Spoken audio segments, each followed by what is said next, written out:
the international bankers for the world. Why would you even need international bankers? Why would any government agree to use them? Why would you need to use them? Why can't any country create its own money? It tells you there was already an existing superstructure, already in existence, maybe 200-300 years ago,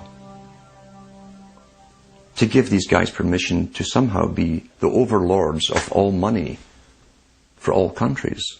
Polls also reveal that 75% of Americans demand a public audit of the secretive organization. By the summer of 2009, Congressman Ron Paul's bill to audit the Fed had gained more than 280 sponsors in the House. But the private Fed's high-powered lobbyists were able to block a vote on the bill in the Senate. That only piqued the public's interest. I have another amendment. I have been informed that the majority plans to block consideration of this amendment, which is number 1367, regarding the transparency at the Federal Reserve. Madam President, I'd like to call up Amendment 1367.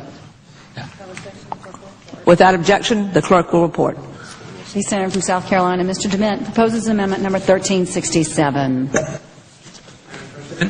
Senator from Nebraska. I make a point of order against the DeMint amendment that it's legislation on appropriations. Madam President? The point of order is well taken. The amendment. I regret the People began asking themselves, why couldn't there be an audit of the Federal Reserve? The Fed has never once been audited. In the whole period of time, in the almost 90-some-odd years that the Fed has been around, the most powerful agency and independent agency, it has never once been audited. This is an absolute crime against the freedoms of this country. Do you think it would cause problems for the Fed or for the economy if that legislation was to pass? My concern about the legislation is that if the GAO is auditing not only the operational aspects of our programs and the details of the programs, but is making judgments about our policy decisions, that would effectively be a takeover of monetary policy by the Congress.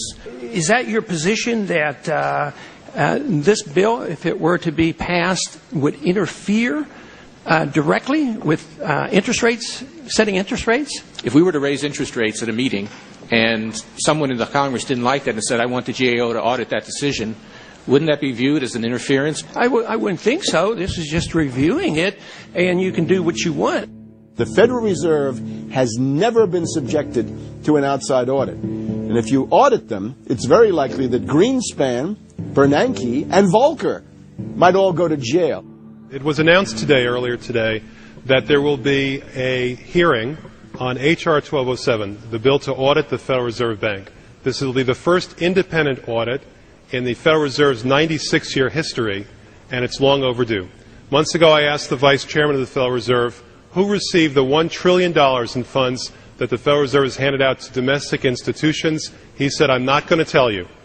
And then more recently, the Chairman of the Federal Reserve, I asked him who receives the $500 billion, we're talking about $500 billion, that the Federal Reserve handed over to foreign central banks. Who did they disseminate that money to? And he said, I don't know. $500 billion, and he doesn't know. It's long overdue. We need to audit the Federal Reserve, and I'm happy to say that we're going to have a hearing on that very soon. The only way, really, America can get out of the current mess is you've got to shut the Fed down completely, get rid of the Fed. You've got to put the money printing mechanism back under the roof of the federal government instead of outsourcing it to the Fed. Why were the bank's front men, Alan Greenspan and Ben Bernanke, all over the news saying that they were above the law? What is the proper relationship, what should be the proper relationship between a chairman of the Fed and a president of the United States? There is no other agency of government which can overrule actions that we take. What the relationships are don't frankly matter. A grassroots movement demanding that the private Federal Reserve be nationalized exploded in size across the country. The momentum had shifted. Now the arrogant central bankers were the ones running scared. They had planned to use their stage crisis to bring in an all-powerful central bank of the world. Immediately, every country goes into action at the same time. The International Monetary Fund is mentioned at the G20 meeting. They say that it must be brought to its full power, and we need a Bretton Woods Part 2. For world taxation. What is global government? For decades, the media denied it existed. But now they're saying, oh yes, there's going to be a global government, a new bank of the world, and we're going to pay our carbon taxes to it. What is it? It's nothing more than a private, hostile, corporate takeover of every sovereign nation on earth. And then when you look at the philosophy of these global corporate chieftains, it is one of domination of the poor, domination of the population. It is a view that human life just isn't cheap. No, human life is a negative. And so no matter what they do, they have the rationale that it's in the greater interest to get rid of more human lives. They are so arrogant and they're so sure of themselves. They're saying, yes, we created the European Union. We created the Euro. And these are from the people of the Bilderberg. We are going to create a world bank. We're going to create a world government. They're saying it out loud and clearly. Suddenly, across the planet, their regional front banks had been identified by sovereign populations as the illegitimate shadow governments that they are. The controllers had moved too quickly and revealed their hand. Populations around the globe were seeing through the establishment's facade, past the puppet governments, and to the global architects that were pulling their strings. Where are the American people? Why have they lost their dignity? What is stopping them from speaking out?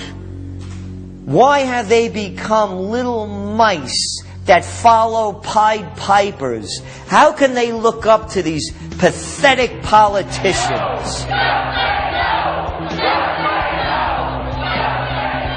Go sit down. I have a question for this young man.